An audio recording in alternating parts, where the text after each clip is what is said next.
Hey there, this is Erica Torres-Duziak, and I wanted to give a follow-up to my breast explant experience and health and all kind of what's going on. So I'm almost at 3 months post-explant. So it's been 2 months and 3 weeks. So I'm almost at the 3-month mark.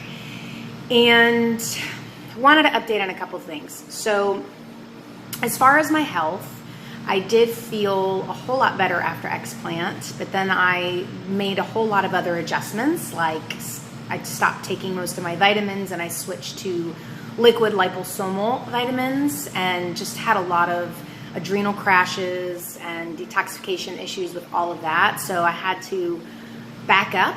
So I'm still not taking all of the vitamins I used to take, and so I don't feel as amazing as I did, I think, after explant. But I feel okay. I'm still working on a lot of the gut stuff that I shared in some of my other videos, but I believe I'm noticing a little bit of improvement. So I had SIBO, which is small intestinal bacterial overgrowth. So I struggled with avocados and onions and garlic and all of that stuff. And I've since been able to bring back some avocado and onions, still not garlic, but that's good. I've been taking l-glutamine powder to help heal and restore the lining of the gut. So if you have gut issues, that's a great thing to take. And then I'm also taking some kind of colostrum. I don't know if I can't think of the technical word, but it's not the colostrum from dairy, it's from blood. It sounds gross, but it's a powder, and I just kind of mix it all together and it tastes fine. And so somehow a combination of both of those has been good. Some of the things I noticed from explanting is I definitely don't have as much hair. So I started seeing on the website a lot of people saying, oh my gosh, my hair grew back. I'm like, oh, I'm the opposite.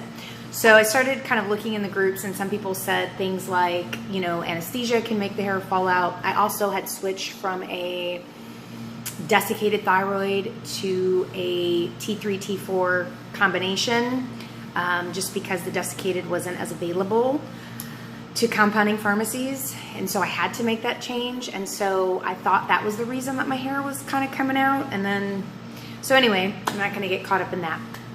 But that's something I've noticed. I have now switched back to desiccated. I'm taking Armour thyroid, and I feel like it's not coming out as much, but you know, I never know if it's, you know, in my head or not, but I have definitely noticed looking at my hair that there's not as much there. So hopefully it has stopped for the most part and it will start coming back in.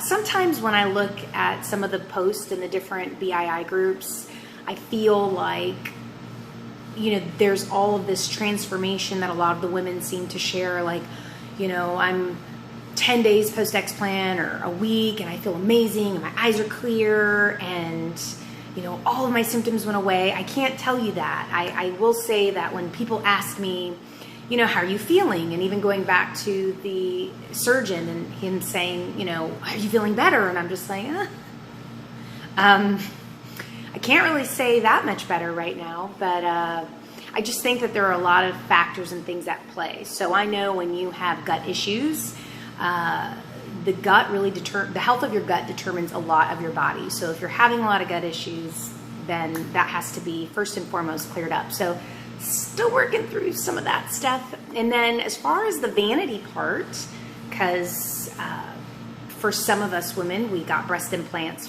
for vanity reasons or to look better.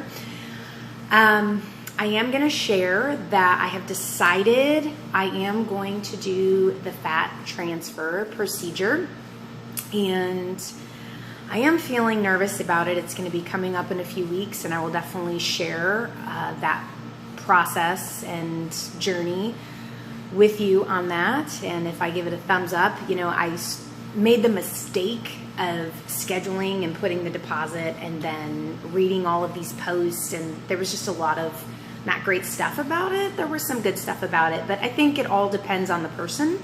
And I also believe, I come from the belief system that the body follows the mind. So I have stopped putting in all sorts of negative stuff in my mind because I'm moving forward, and I also know people who have not had the fat transfer, but had the fat taken out of certain areas and had a really great positive experience. So kind of excited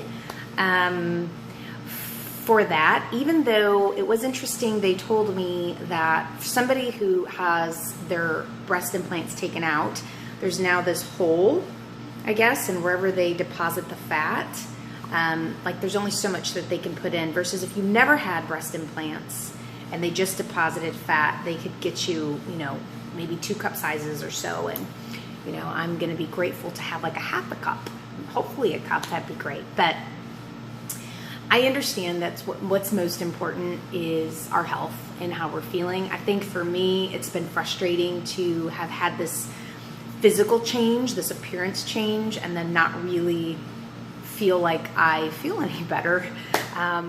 So I just wanted to post in case you have been feeling the same way and you're reading about everybody else who's feeling fantastic. I do expect that I will continue to feel better and that my health will improve. And I'm actually anxious to get this surgery done and over with so I can just kind of close the chapter on like that part and really just focus on healing and other things that I love doing in life that's not around health challenges, right?